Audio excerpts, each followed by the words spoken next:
Hello subscribers and non-subscribers, and welcome back to Let's Play Star Trek Online. So, in this part we're going to be beginning the future-proof arc with the mission Sunrise. So, a star in an unexplored system near Ferenginar has become unstable.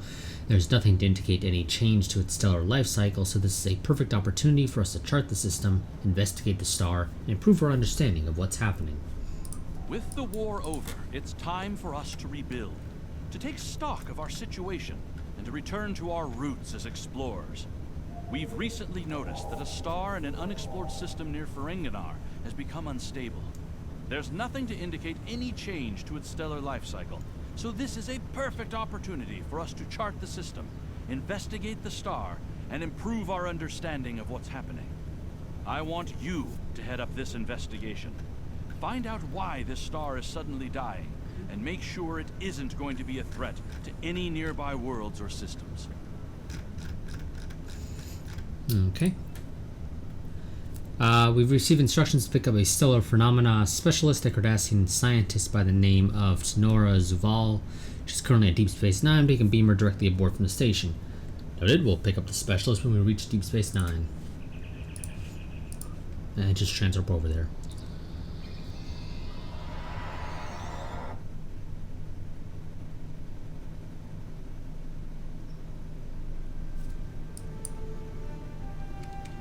Oh, are you gonna actually make me fly into the system?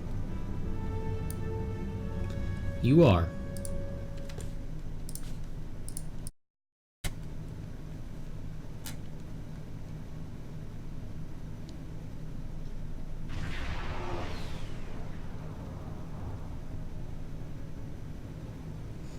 Okay, beam specialist.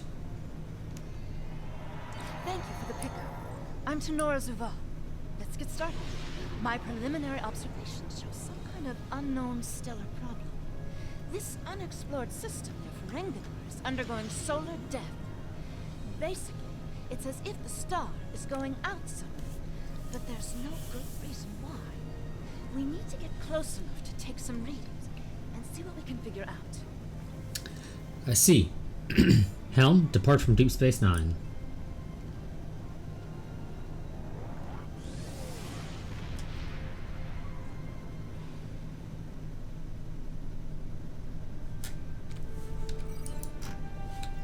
And just transwarp over.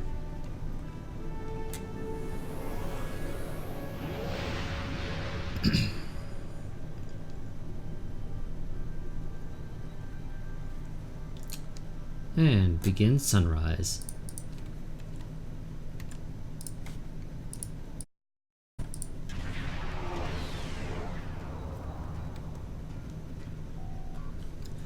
We've arrived in system about 0.5 AU from the star, so still no indication of what's causing the stellar decay. Detecting only gas giants in system, no signs of rocky planets other than the occasional moon for those Jovians. We're a little outside optimal range. We could probably get a better resolution on sensors if we nudged a few kilometers closer. Let's move in closer, get some readings on the star, and see if we can figure this out.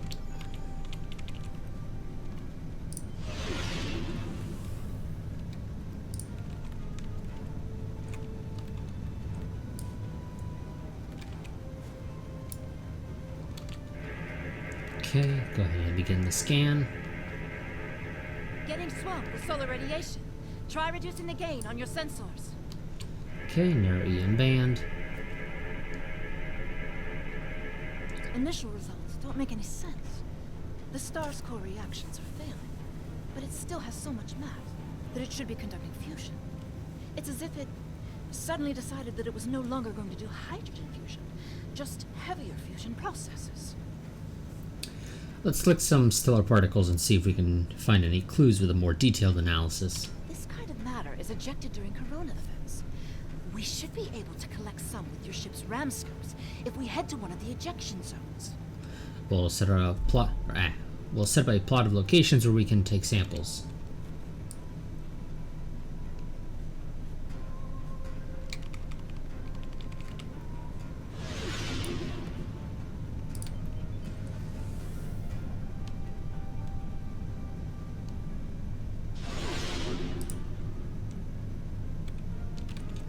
And collect solar particles. Oh, you're gonna make me play a minigame.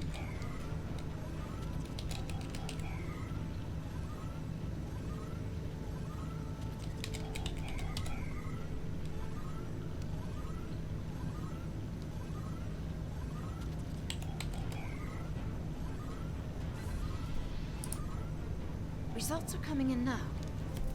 This still isn't making any sense. It's as if the star's life cycle was suddenly accelerated somehow. But it never went through an expansion cycle. There's no good explanation for this yet. Maybe something else in the system caused it. What if this phenomenon affected other bodies in the system as well? If this is system-wide, we should find evidence of similar problems, with nuclear and chemical reactions in the system's gaseous bodies. There's a large amount of gaseous stellar matter further from the star. We should have no trouble checking that hypothesis. Set a course for the next closest body and system.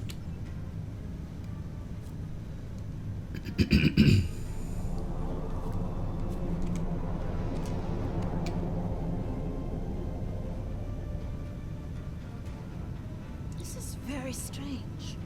Usually nebulae are massive clouds between star systems. Finding a micronebula in system like this is quite rare. This may be the result of an event such as a cosmic string, shearing through a gas giant and turning it back into particulate matter. I'll need some more readings to know for certain.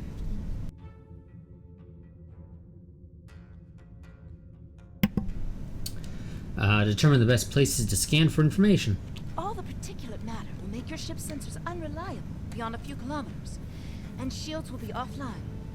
The best we'll be able to do is to check small areas until we get close to something unusual. We should head to where the deionized particle density is highest. Switch to short-range sensors.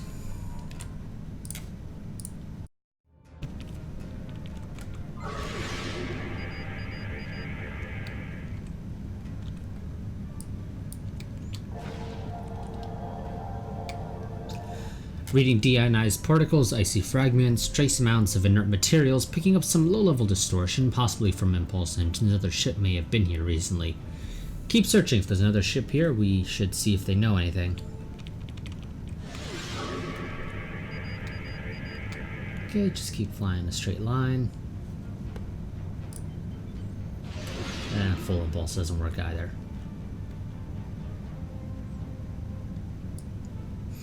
So we'll just have to slowly make our way to the next cluster. Readings indicate agitated particles and trace heat, residual trail from an impulse engine, reading an energy surge, possibly something headed this way. Oh, Tholians, of course.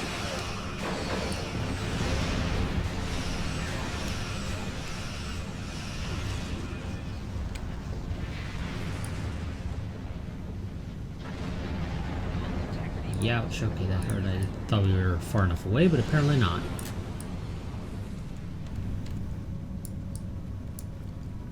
Data is coming in now. Nothing unusual coming in from the nebula, but those Tholian ships were quite far from home. Unfortunately, they can't give us answers. Looks like there's some heavy ionization on the far side of the nebula, though. As if it's receiving some kind of reflected radiation from one of the gas giants. Set a course for that gas giant.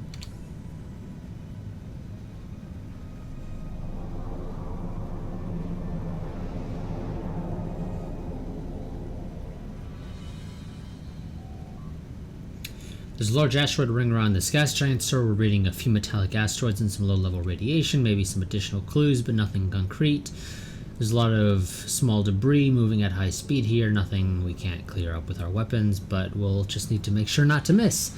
Helm, stand by for evasive maneuver, set course for the largest radioactive asteroid.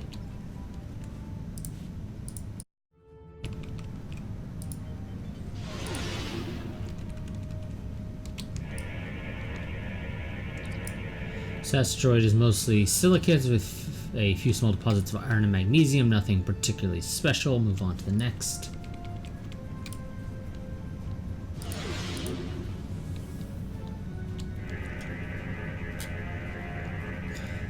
This asteroid has some zinc, copper, cobalt, plus traces of tungsten and mercury. A bit uncommon, but it doesn't give us any clues. Move to another asteroid.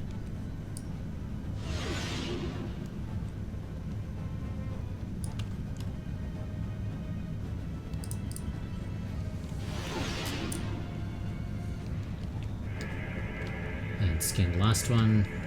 Large amounts of nickel, some titanium and uranium, lots of silicon. There's something interesting, sir. This asteroid's been excavated. Along one side, looks like someone used a primitive mechanical probe to crack part of the asteroid and remove some of it. Low-grade warp signature, nothing sophisticated. Someone's been here, but probably not with the kind of technology that could explain the stellar problems. Let's get closer to that gas giant and its moons and see if we can find any other clues.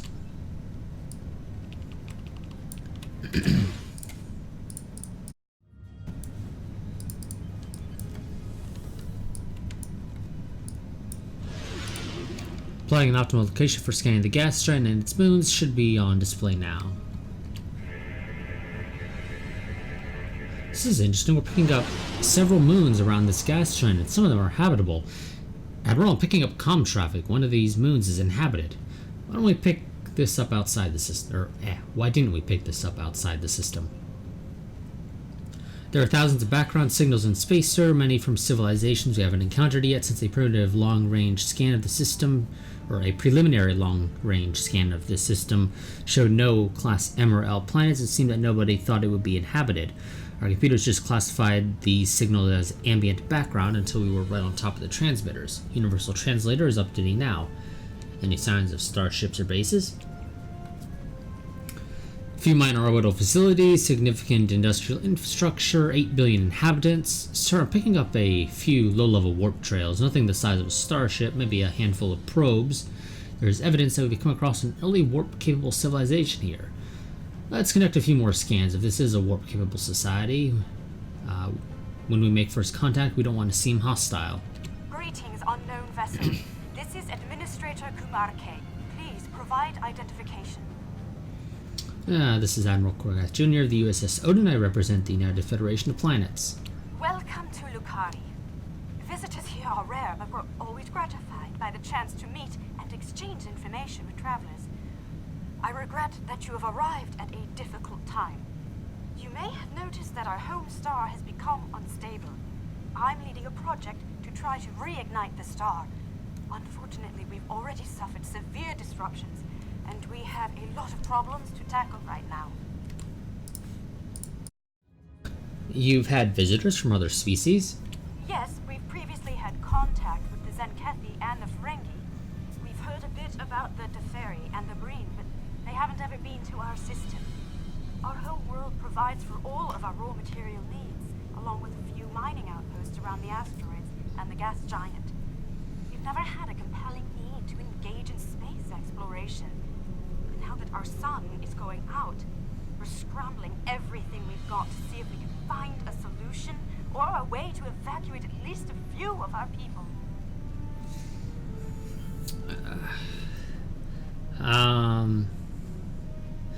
We noticed the problems with your star. We came to investigate why this is happening. These problems started only recently, just a few days ago. Our astronomers noted a significant shift in the star's output, and now it looks like it's guttering and dying. If we can't solve this problem, it's the end of our species. I'm the project leader for our solar probe team.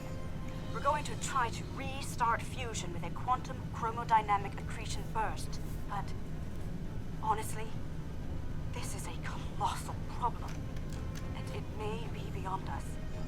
Greetings, unknown vessel. Welcome to Lucaria. Yes, we've previously... I am honored to have the chance to make first contact with your people. My people have had little contact with other species, but that could change if we discover that we have mutual goals and interests. Of course, if our star goes out, this will also be last contact. Okay, so the end result of both of those is pretty much the same. I just wasn't quite sure. My ship is part of a larger fleet. We have advanced technology, and we may be able to assist you. We have a solar probe ready that contains the booster module that needs to be fired into the star. It's capable of warp 2. There's a problem, though. The probe's remote navigation systems don't work. All of the interference from the solar flaring and guttering is blocking the signal. Could your ship get a trajectory plot so that we could set a pre-programmed course? We'll look into it. We can use our astrometric computer to build a plot. Okay. Display. First one is bad, needs to go down. Second is off, needs to go left.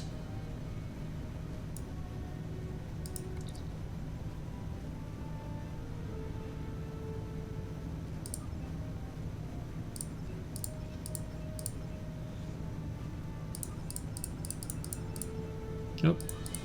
A little too far. That should be good.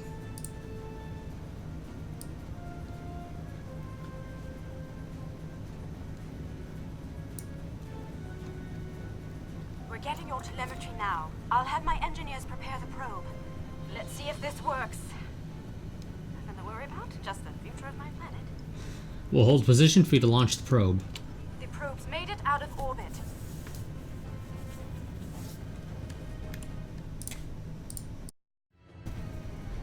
Engaging secondary boosters to head out of planetary range.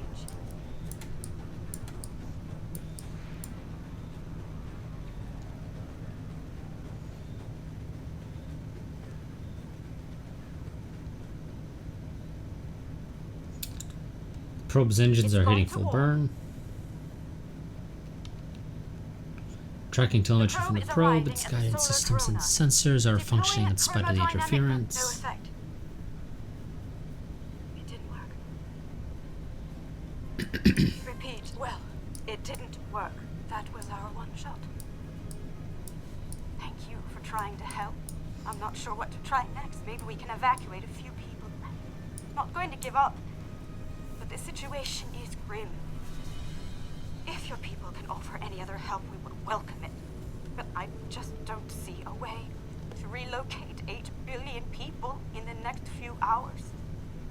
I mean, if we're being realistic, the Federation probably could. I mean, they have easily hundreds of thousands of ships at least. A number of which are probably in this sector of space, and it's not like we're running around with crappy warp engines. So they could probably get here fairly quickly, and they could probably evacuate 8 billion people. Within a few hours. Of course, it depends on exactly what a few hours is, but nonetheless, it's probably possible. We're not necessarily out of solutions. We might still be able to find a way to reignite the star. Certain unknown vessels entering the system, small, but can't get a reading through its hull.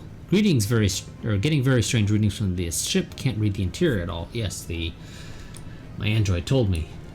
My name is Caldano. Looks like I've arrived at the perfect time. I'm here to help with the problem with this star. I'm a scientist, and I have some specialized knowledge that can help. It's nice to meet you, Cal. Your help will be appreciated. With apologies for the interruption, this is my home star. My people are the ones at risk here. If you have some way to reverse this process, my people should be involved. Agreed. Since no other solutions have presented themselves, we should at least hear them out. All right, I'm willing to do so, but it will take me a little while to get a shuttle out there. As you might imagine, things are a little hectic over here right now. Don't worry, we don't need a shuttle. You won't be able to get a lock on my ship interior due to the subspace manifolds. I'll go ahead and bring you aboard. I'm ready for transport.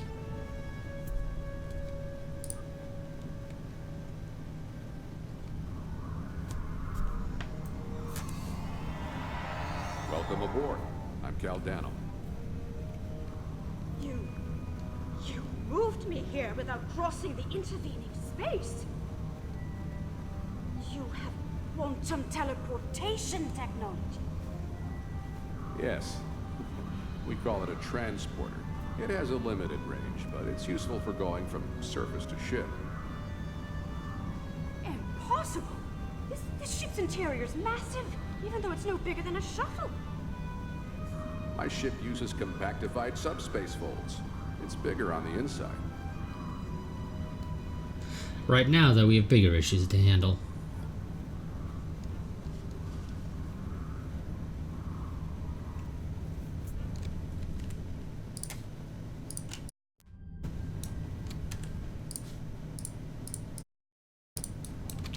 This is all quite overwhelming. This Caldano person is another stranger from somewhere else.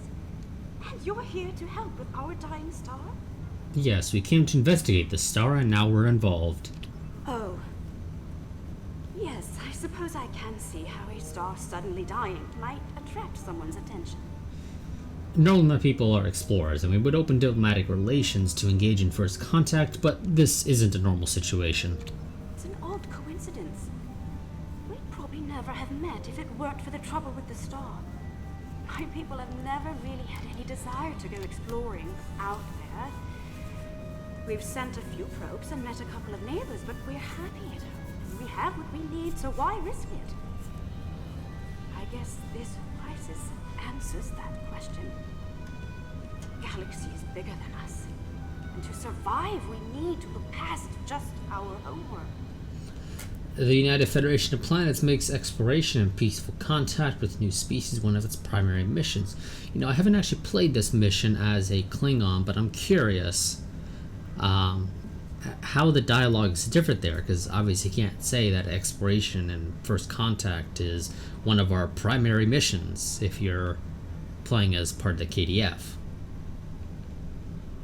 It sounds like you have a lot of experience in meeting other kinds of people. Maybe if we survive this, we can take the chance and learn more about each other. To talk about what we might have in common and what we have to offer. No, my character has literally never done first contact. Mostly just involved in constant wars and battle. That's basically all our character ever does. I'm sure that my people will be open, or will want to open relations. Your experience here will make you a natural choice to participate in those discussions. What can I do to help? My home is at risk. I want to do something. To be involved in solving this problem. Stay with me. You can see how we study and solve these problems. Okay, Cal. Welcome to my ship. Don't be alarmed. This vessel is from the 31st century. It has some technology you may not recognize yet. I can assure you, though, that I'm here to help. That explains why I wasn't able to scan through your ship's hull, or how you're able to have technology that can repair a dying star.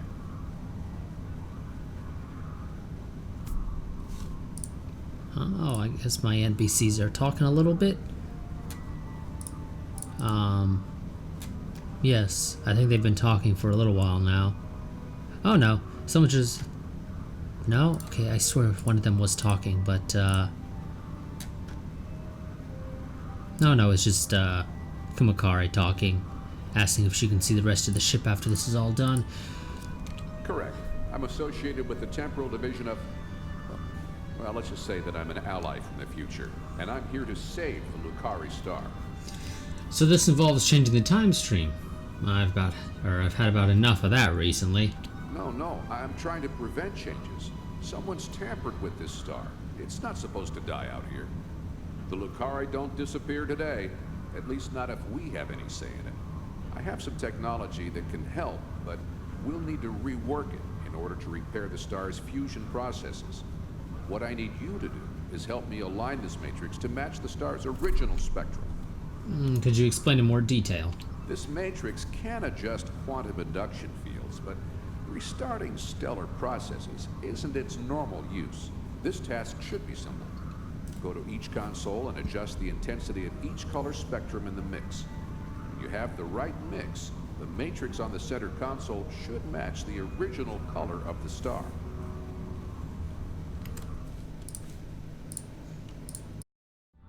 Got it. Okay, adjust the blue spectrum. Blue is 450 to 495.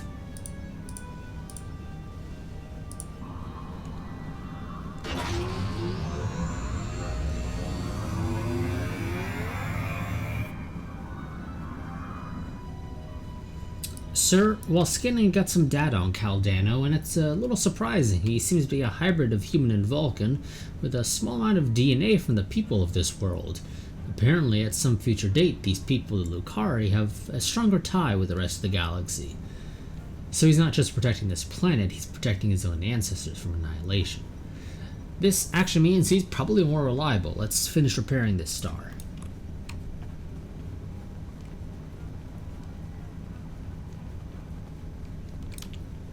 Okay, adjust red, 620 to 750.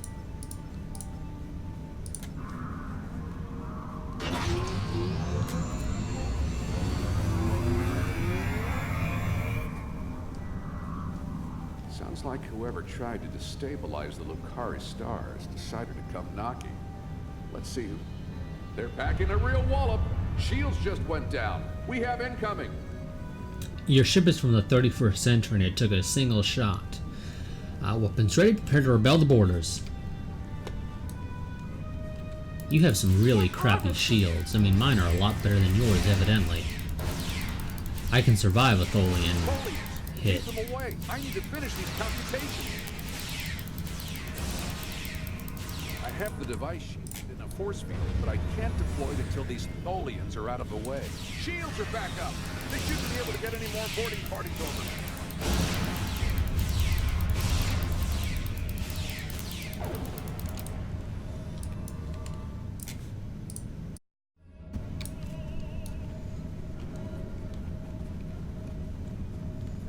Cal, like I was saying, I'm going to tell you the truth. Your ship is crap. If you can only take a single hit from a Tholian weapon and it knocks your shields out instantly, it's crap. It really is. We've got a breather. Now I just have to charge the device and prepare it for use. In just a few minutes, it'll propagate a quantum wave shift that should correct the star's stalled fusion process. You should head back to your ship, and I'll send the administrator back home. Okay.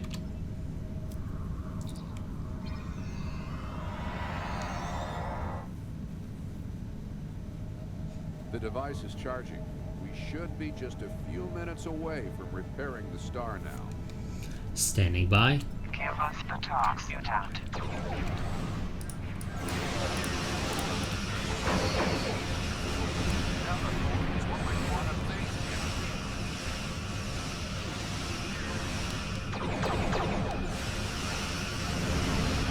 No, Cal.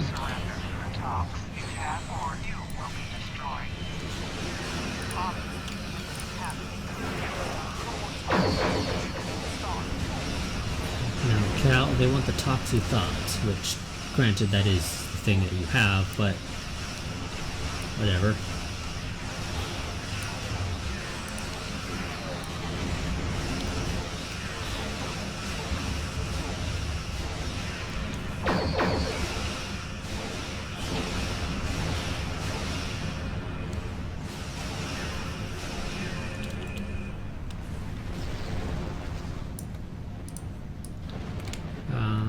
Okay, did we kill them too quickly, or are we actually gonna get another wave?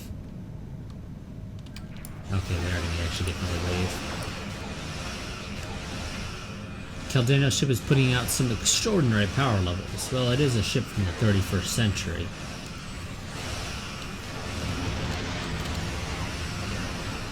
Has packed the weapons of a battleship into a shuttle. Yes, but they apparently decided to skimp on the shields.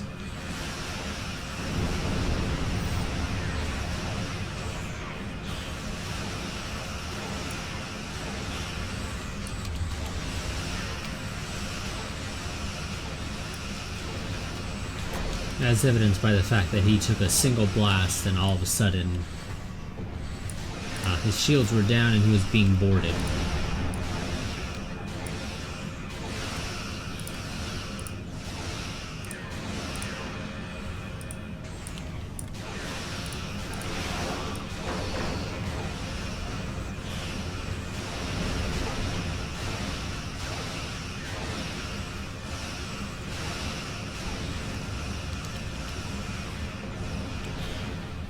Capacitors full. Firing in 3 seconds.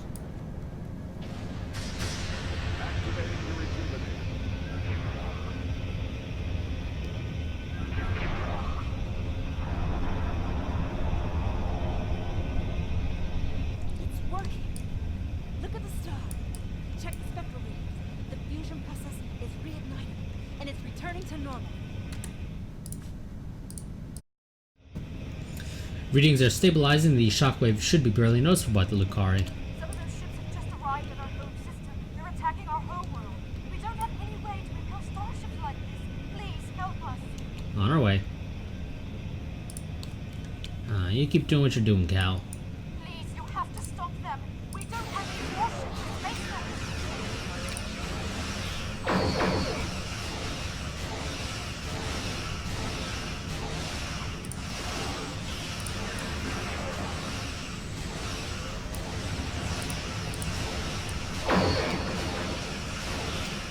Fire full spread. Or, well, almost. I think technically we're one short of actually firing the maximum amount of spreads.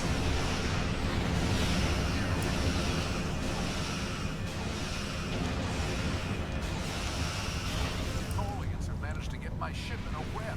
I need your help. I'm coming back, Cal. Although again, your ship is supposed to be a battleship and a shuttle, effectively.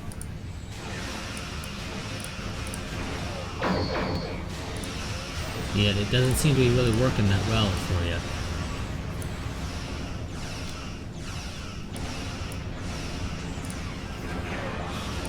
Might just be my opinion, though.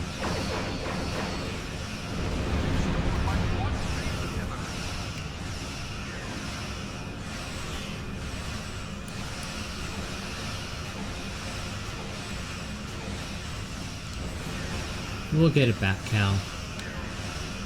At least we'll try.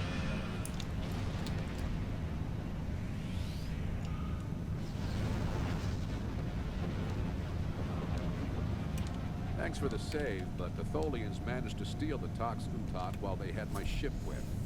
That must have been their plan all along. My data suggests that the Tholians used a trilithium warhead to destabilize the star.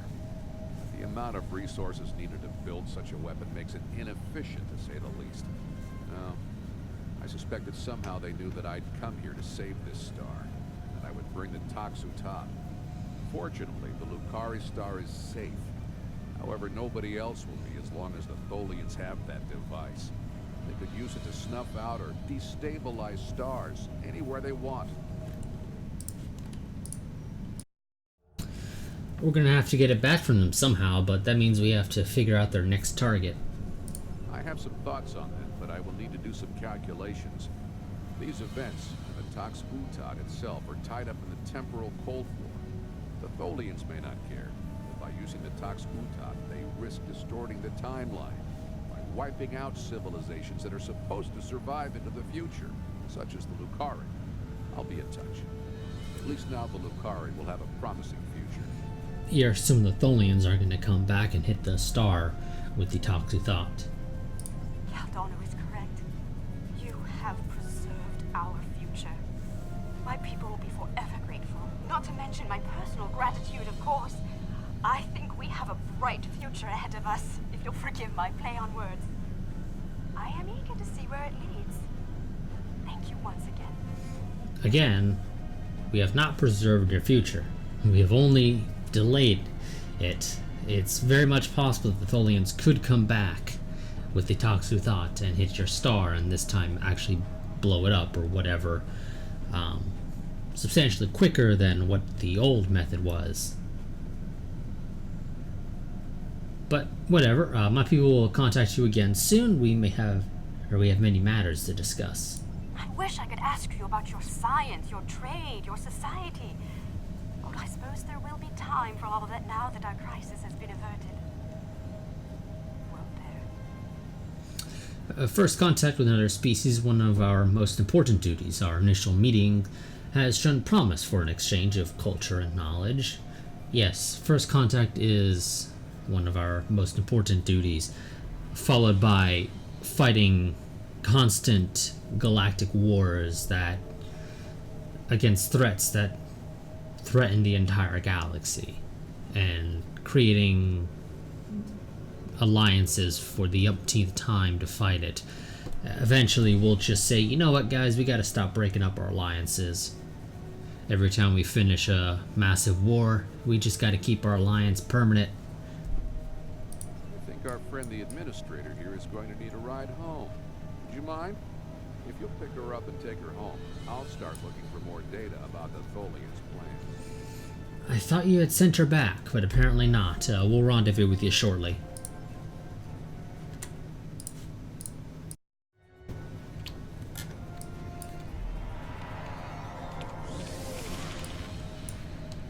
I mean, he said he was going to bring her back. An amazing amount of information about what happened to this star.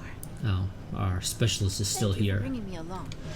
Once we're back in Allied space, I'll take a shuttle home. I mean, technically we are in Allied space. It just may not be safe for you to take a shuttle from here. It seems that first contact with Lucari has gotten off to a reasonable start. Now we just have to hope that when the Tholians show up again with the toxic thought, we can stop them from doing anything disastrous. We are ready to leave the system on your order, sir. Depart system.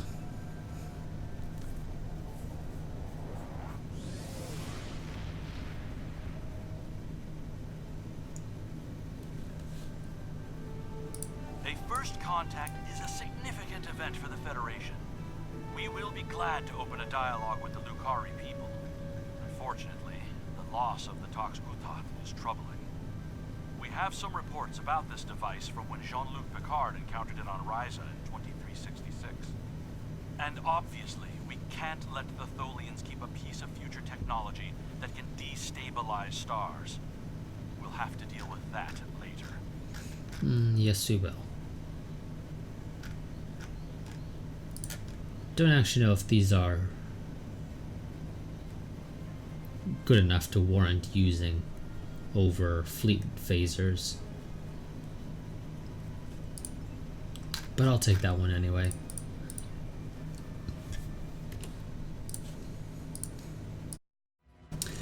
Well, that's going to be it for this part. I will see you all next time, where we will be doing the next mission, Stormbound. But until then, a quick reminder that if you enjoyed the content on the channel, the easiest and best way to help support the channel is to go and become a patron, which you can do via a link down in the description or in the pinned comment. If you do become a patron, it gives you early access to all of my videos. But that'll be it for, like I said, this part. But until next time, goodbye and farewell.